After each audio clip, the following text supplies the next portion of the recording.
Welcome to smart English lab. Smart English ল্যাবে তোমাদের সবাইকে স্বাগতম জানাচ্ছি।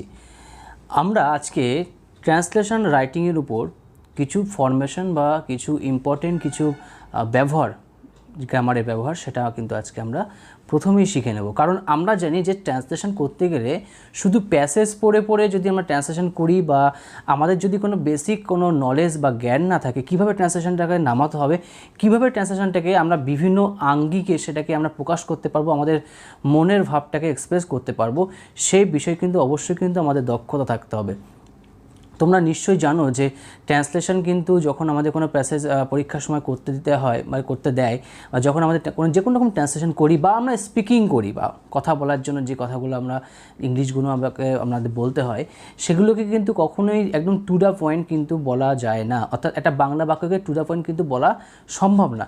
সেক্ষেত্রে আমরা বিভিন্ন রকম স্টাইল মেনটেন করে, বিভিন্ন রকম ফরমেশন মেনটেন করে সেগুলো কিন্তু আমাদের বললে আমাদের সুবিধা হয় এবং আমরা খুব ছোটোর মধ্যে কিন্তু সেগুলোকে আমরা এক্সপ্রেস করতে পারি।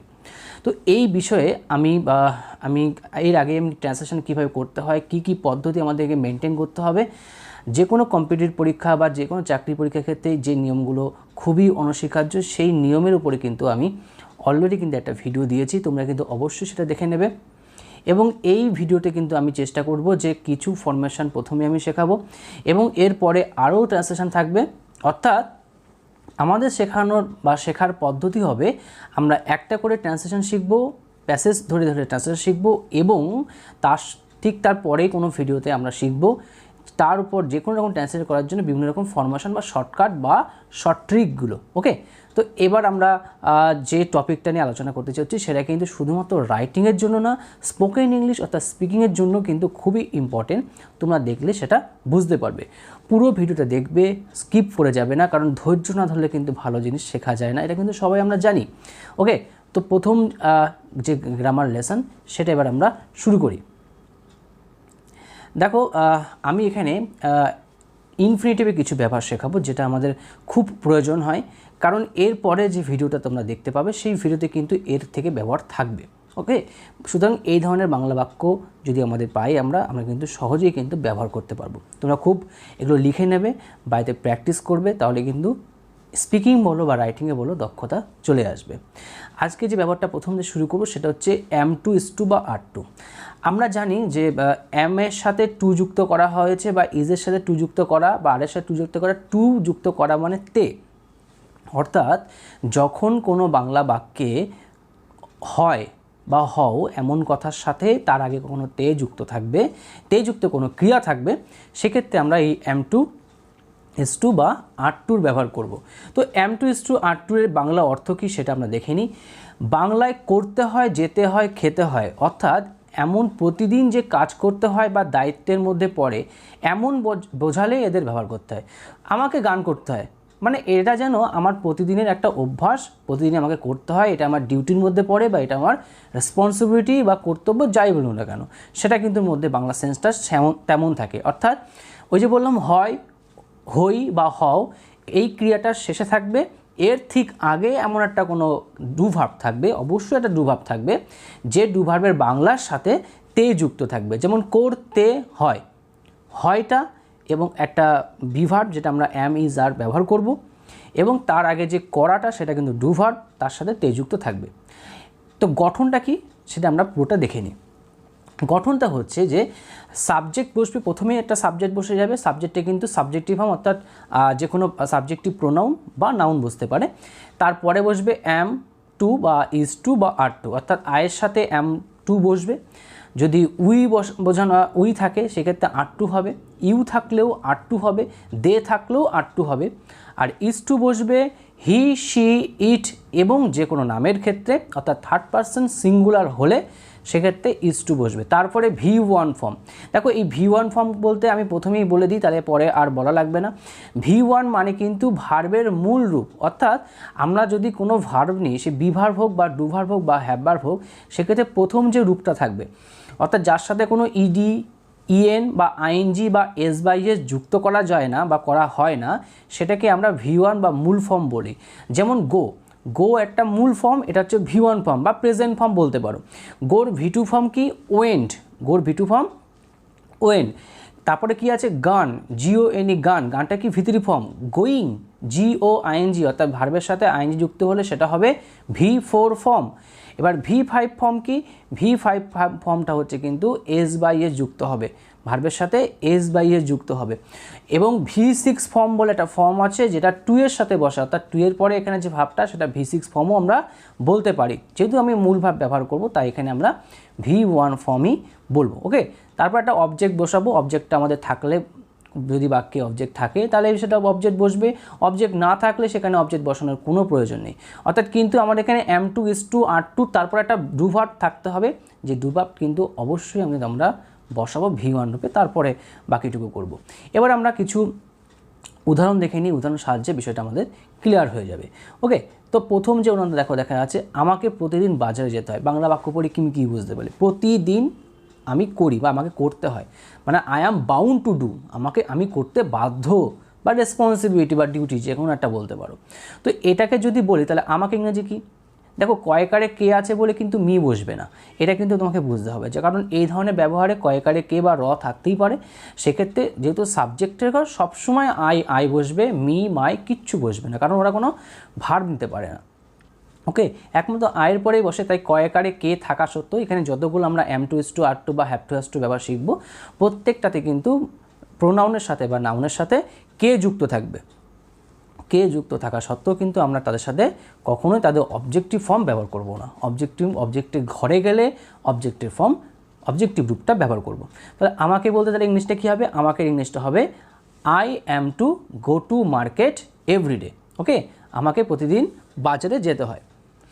এবার আমরা দ্বিতীয় একটি নিয়ম দেখে নিই, তাকে গান করতে হয়। তাকে গান করতে হয় মানে কি, তাকে ইংরেজি কি, অ্যাকচুয়ালি তাকে সে থেকে তাকে এসছে, সে মানে হি বা সি, তার যে অবজেক্টিভ ফর্ম সেটা তাকে হয়, কিন্তু যেহেতু এটা সাবজেক্টের ঘরে বসবে বা বসাতে হচ্ছে, সেক্ষেত্রে কিন্তু আমরা এখানে তাকে বলতে কিন্তু আমরা হিম বসাবো না বা হার বসাবো না, আমরা হি বা সি বসাবো। ওকে, তাহলে উদাহরণের যে অ্যান্সারটা সেটা কী হবে, হি ইজ টু সিং, হির পরে ইজ, অর্থাৎ থার্ড পার্সন থাকলে সেখানে আমরা এস যুক্ত ভার্ব বসে, তাই হির পরে আমরা ইজ বসিয়েছি। এবং করতে হয়, করার সাথে টু আছে, গান করা সিং, তাহলে গান করার আগে ঠিক দেখো টু বসানো আছে, বুঝতে পারছো নিশ্চয়ই। এবার আমরা 3 নম্বর একটা উদাহরণ দেখে নিই, তাদেরকে প্রতিদিন বই পড়তে হয়। তাই তাদেরকে ইংরেজি কি, তাদেরকে ইংরেজি কিন্তু হচ্ছে দে, আমরা কিন্তু তাদের ইংরেজি পড়বো, তাদের ইংরেজি দে। এবার তাদেরকে বলতে কিন্তু দেম ব্যবহার করবো না, এখানেও একই নিয়ম, আমরা ব্যবহার করব কি, দেখে নিই, দে আর টু রিড বুক এভরিডে, তাদেরকে প্রতিদিন বই পড়তে হয়। এখানেও কিন্তু আমরা দে ব্যবহার করেছি এবং দের পরে যে ভাবটা ব্যবহার করেছি সেটা কিন্তু আর ভার্ব।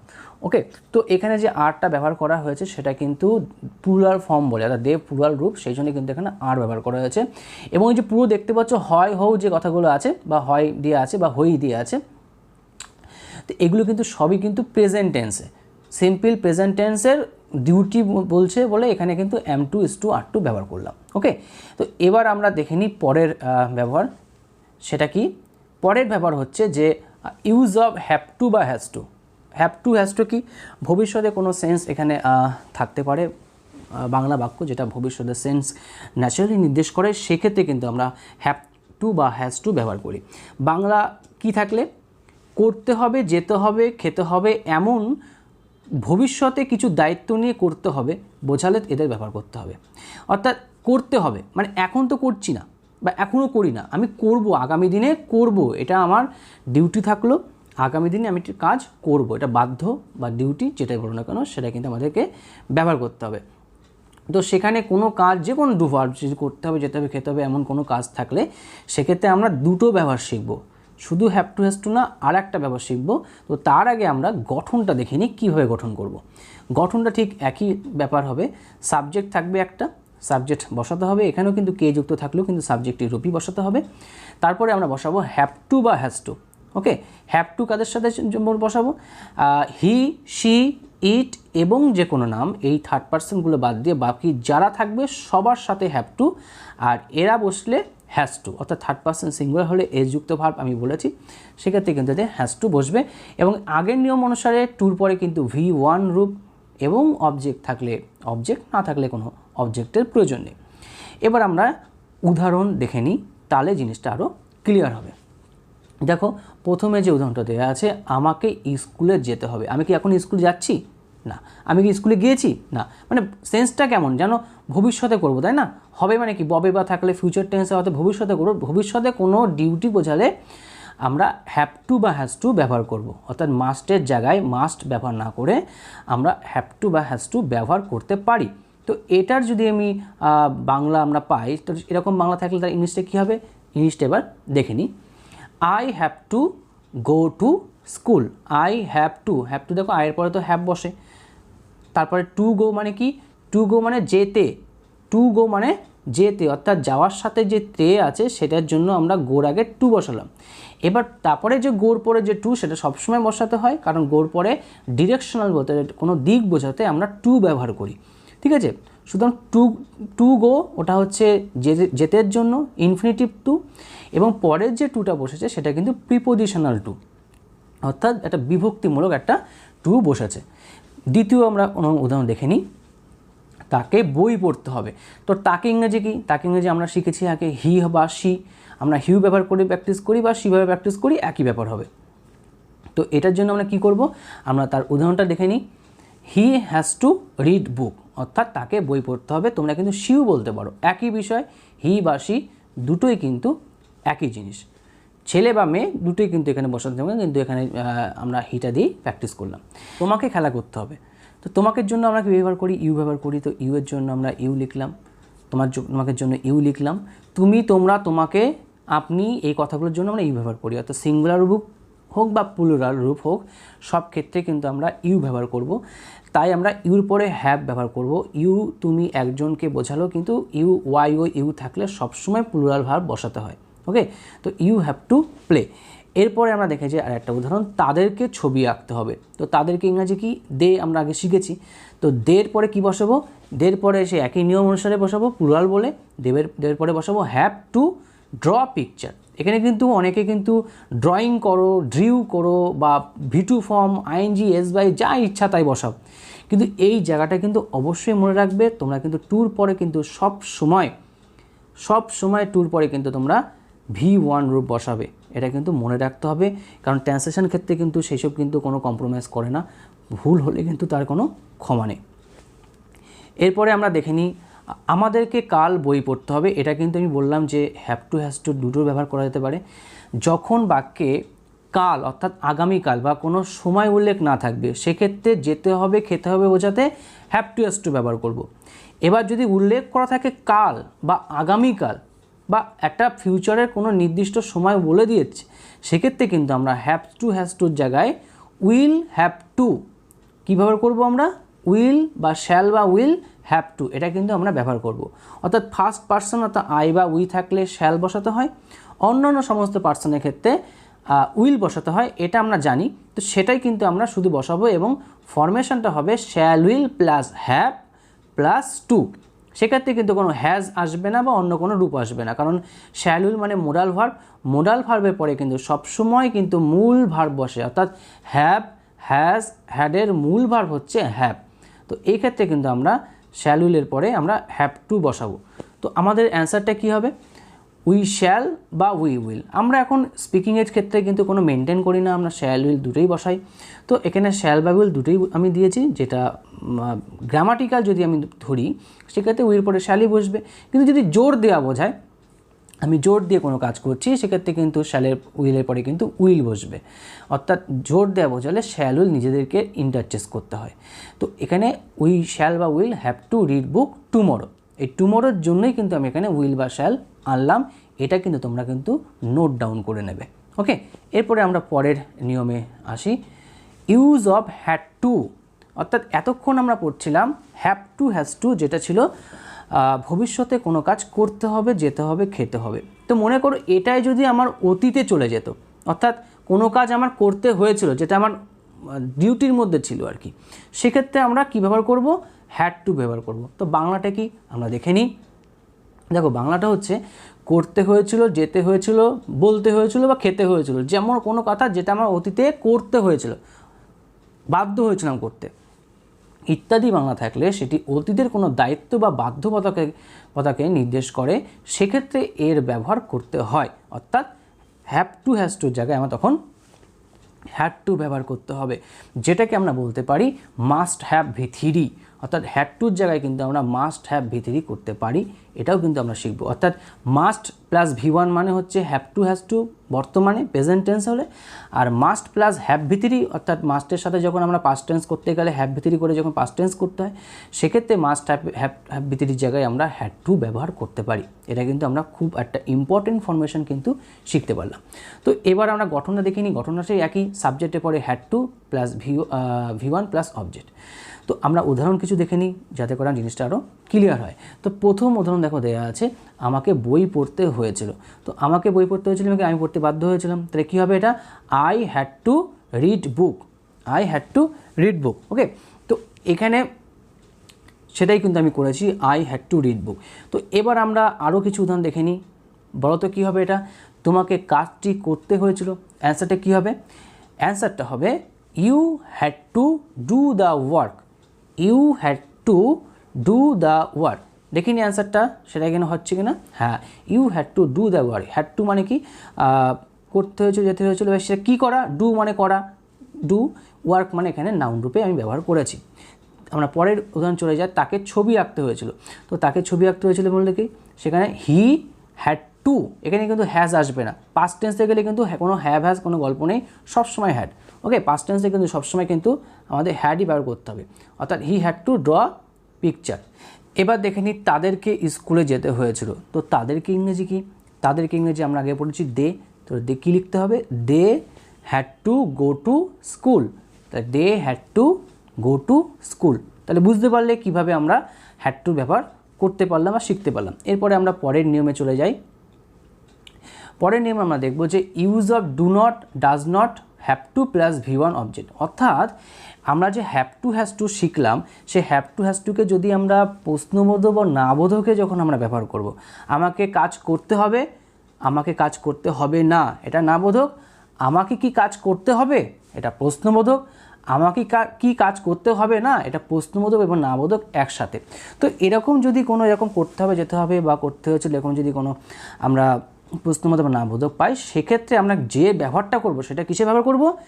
হ্যাভ টু হ্যাজ টুর জন্য ব্যবহার করব আমরা ডু নট বা ডাজ নট। অর্থাৎ যেখানে যেখানে হ্যাভ ছিল সেখানে সেখানে আসবে ডু নট হ্যাভ, যেখানে যেখানে হ্যাজ ছিল সেখানে সেখানে আসবে ডাজ নট হ্যাভ। এটা কিন্তু আমরা মনে রাখবো। ওকে, তো নিয়মটা কি? হ্যাভ টু বা হ্যাজ টুকে নাবোধক বা প্রশ্নবোধক করতে হলে সাহায্যকারী হিসেবে একটা সাহায্যকারী ভাব লাগবে, ডু বা ডাজ আনতে হবে। কেন সাহায্যকারী ডু ডাজ আনতে হবে? আমরা গঠনের মাধ্যমে কিন্তু সেই জিনিসটা বুঝে নিই। ওকে, সাবজেক্ট প্লাস ডু নট বা does not plus have to plus V1 plus object. দেখো, মনে করে আমি একটা বাংলা বাক্য দিচ্ছি, যে বাক্যটা কিন্তু আমরা বলতেই পারি যে ডু বা ডাজ বা subject plus have to plus V1 plus object, এটা প্রশ্নবোধক।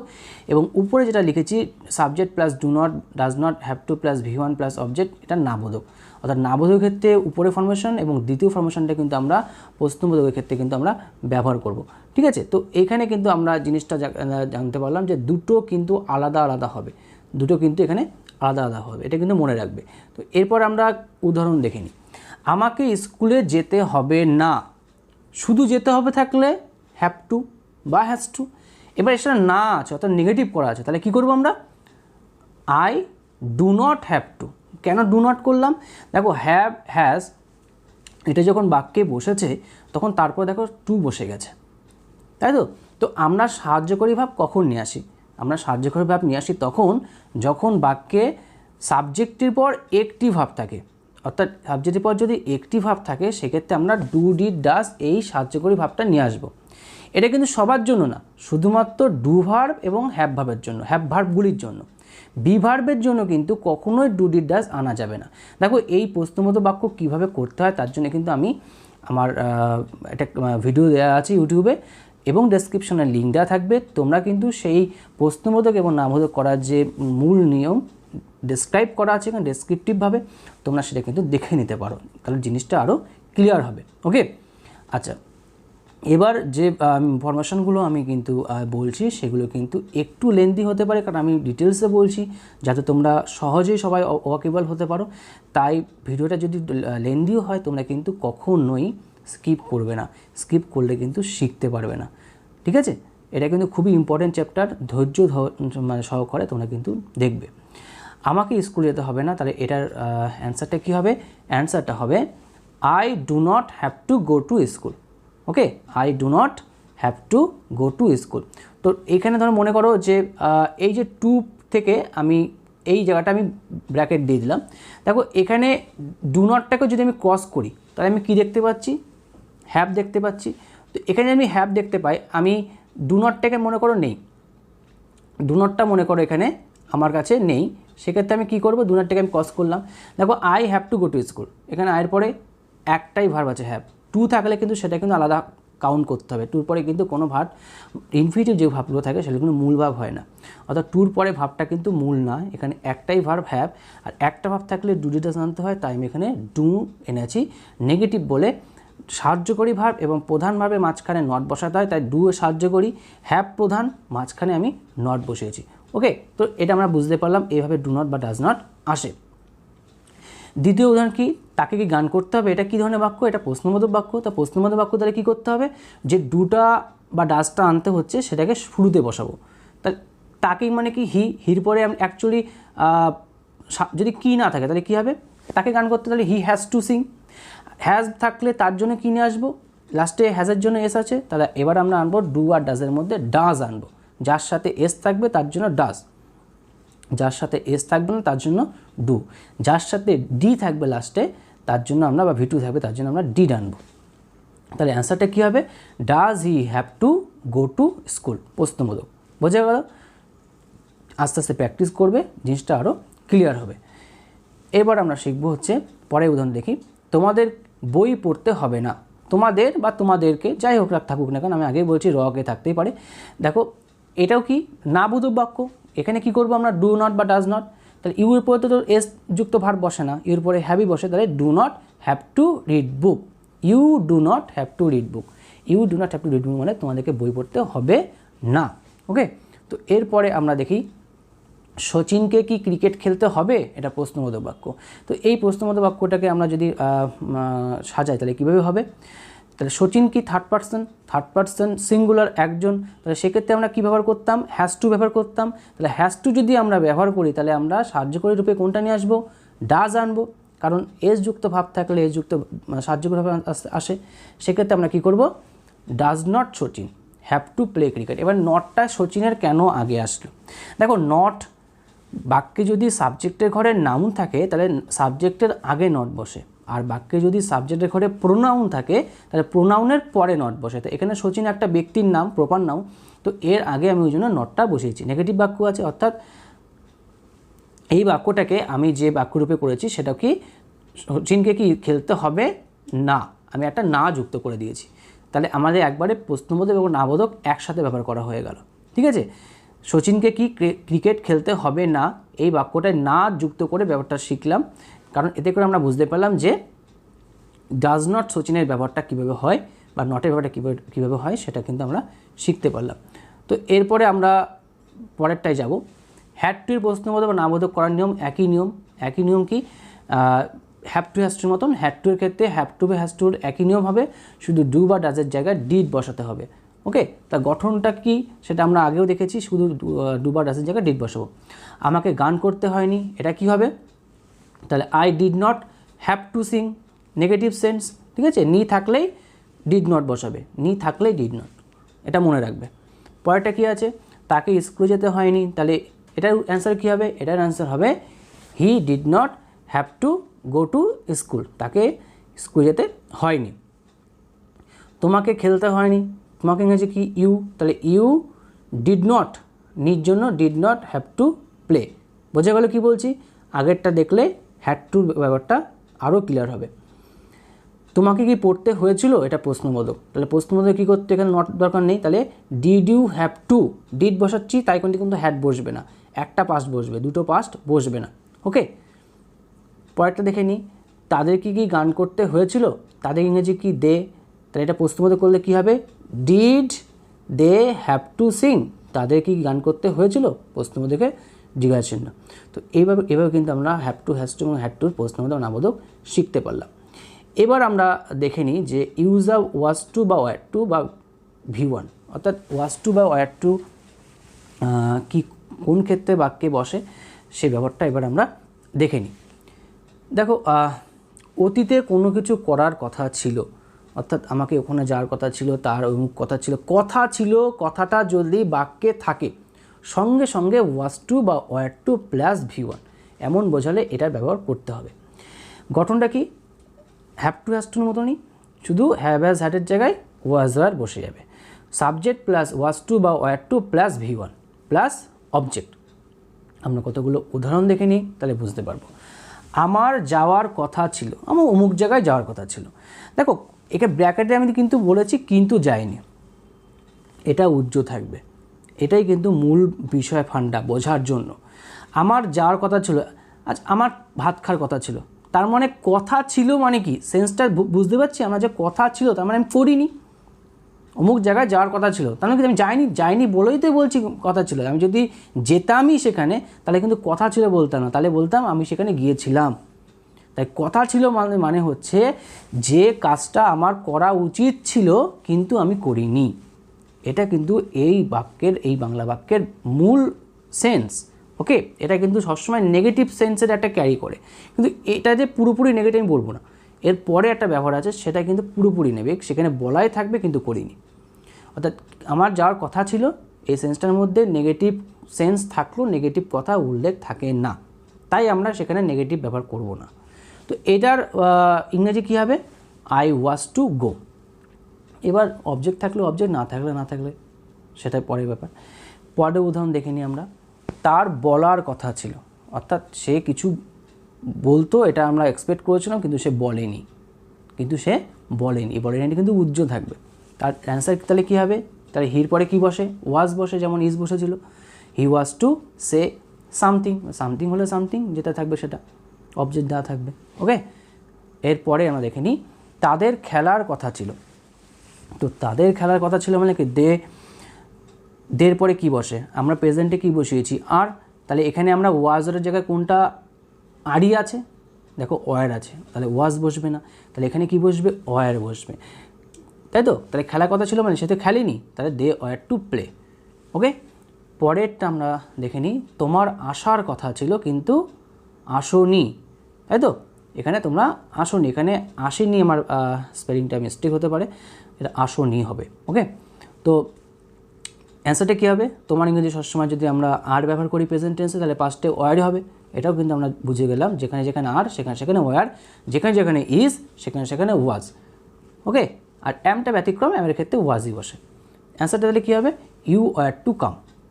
বোঝা গেল তাহলে কীভাবে ওয়াজ আর টু আমরা ব্যবহার করব বাংলা বাক্যে। এটা কিন্তু ট্রান্সলেশনের ক্ষেত্রে কিন্তু খুব ইম্পর্টেন্ট, এবং স্পিকিংয়ের ক্ষেত্রেও কিন্তু আমাদের ব্যবহার করতে হয়। এরপরে আমরা পরের রুচি চলে যাই। ওয়াজ ওয়ার টু হ্যাভ ভিতরি, ওয়াজ ওয়ার টু হ্যাভ ভিতরি। এই যে একটু আগে বলছিলাম যে ওয়াজ ওয়ার টু মানে কথা ছিল, কিন্তু কথা ছিল বলতেও আমি তো ডাইরেক্ট বলতেই পারছি না যে আমি করেছি কি করিনি, নেগেটিভ কথাটা আমি কিন্তু বলতে পারছি না। এক্ষেত্রে কিন্তু পুরো উল্লেখই থাকবে যে করিনি, সেটা কিন্তু উল্লেখ থাকবে। ওকে, তো কেমন বাক্যটা কি কোন ক্ষেত্রে হয় সেটা আমি দেখে নিই। যদি অতীতে কোনো কিছু করার কথা ছিল কিন্তু করা হয়নি, অর্থাৎ কিন্তু করা হয়নি সেটা উল্লেখ থাকবে, এমন কথা থাকলে এর ব্যবহার করতে হবে। ওকে, তো গঠনটা কি? গঠনটা হচ্ছে সাবজেক্টের পরে ওয়াজ টু বা ওয়ার টু, যেমন কথা ছিল জন্য ওয়াজ টু ওয়ার টু। এবার ওই যে হ্যাভ ভিতরি, এই হ্যাভ ভিতরি কিন্তু আমাদের কিন্তু জানতে হবে। এই হ্যাভ ভিতরি মানেই হচ্ছে না বা নি, অর্থাৎ যে হয়নি বা যে সেন্সটা বা নেগেটিভ যে সেন্সটা, সেটা কিন্তু এই হ্যাভ টুর ক্ষেত্রেই কিন্তু প্রযোজ্য হবে। এখানে কিন্তু অন্য কিচ্ছু না, আমি নট বসাইনি বা অন্য কিছু বসাইনি, নট বসানোর প্রয়োজন নেই। নট মানেই হচ্ছে এখানে হ্যাভ টু। যে নেগেটিভ কথার জন্য যে আমি নট বসাবো, তার জন্য কিন্তু নট বসাবো না। এখানে কিন্তু আমরা হ্যাভ টু মানেই হচ্ছে নেগেটিভ সেন্সেই এখানে বা কাজ করবে এখানে। ঠিক আছে, তো আমরা এবার উদাহরণ সাহায্যে বিষয়টা দেখে নিই। দেখো, প্রথম উদাহরণ হচ্ছে আমার যাওয়ার কথা ছিল কিন্তু যায়নি। দেখো, আগেরটায় কিন্তু আমি ব্র্যাকেট দিয়েছিলাম, এটা কিন্তু আমি কোনো ব্র্যাকেট দিইনি, অর্থাৎ এটা পুরোপুরি বলে দিচ্ছে এটা নেগেটিভ সেন্সেই আছে এবং উল্লেখ করা আছে। সেক্ষেত্রে আমার অ্যান্সারটা কী হবে? আয়ের পরে কী বসে? ওয়াজ টু হ্যাভ গান, এই হ্যাভ গানটা হচ্ছে ওয়াজ বা ওয়াজ টু হ্যাভ ওয়াজ বা ওয়্যার টু হ্যাভ প্লাস ভিতরি। গো যা ইংরেজি হচ্ছে গো, গোর ভিতরি ফর্ম হচ্ছে গান। এই ভিতরি ফর্মটা কিন্তু আমরা মনে রাখবো। ওকে, পরেরটা কি, তার বলার কথা ছিল কিন্তু বলেনি। তার বলার মানে কি, তাহলে হি ওয়াজ টু, কথা ছিল, তাহলে ওয়াজ টু পর্যন্ত কথা ছিল। এবার বলেনি মানে কি, হ্যাভ ভিতরি, তাহলে হ্যাভ ভিতরি তাহলে কী হবে, হি ওয়াজ টু হ্যাভ সেইড বা টোল্ড বা স্পোকেন এভরিথিং। ভিতরি ফর্ম বলা বলতে যা ইচ্ছা তোমরা বসাতে পারো। পরেরটা কি, তাদের খেলার কথা ছিল কিন্তু খেলেনি। তাদের খেলার কথা ছিল মানে কি, তাহলে দে ওয়্যার টু, কথা ছিল মানে ওয়্যার টু। এবার খেলেনি, এই নেগেটিভ কথার জন্য আমি কী বসাবো, হ্যাভ ভিতরি, কিন্তু খেলেনি মানে হ্যাভ ভিতরি। ওকে, তো হ্যাভ ভিতরির জন্য কী করবো আমরা, they were to have played, মানে ক্রিকেট খেলেনি। এটা কিন্তু বুঝে নিলাম, এখানে কিন্তু কোনো ডিড নট ফিড নট কিচ্ছু ব্যবহার করবে না। ওকে, এবার কেউ যদি বলো আমি they were to play cricket but did not, এটা হয়, কিন্তু আমি যখন ফরমেশান জানি, ডিড নট বলেও যখন আমার করা ছাড়াও আমি যখন হ্যাভ ভিতরি দিয়ে করতে পারছি, ফালতু বা ডিড নট কেন ব্যবহার করব। আমি কিন্তু বলছি না ব্যাপারটা ভুল, এটা কিন্তু করা যেতে পারে, কিন্তু আমরা ফরমেশন যখন জেনে যাচ্ছি আমরা ফালতু সেখানে জটিলতা বাড়াবো না।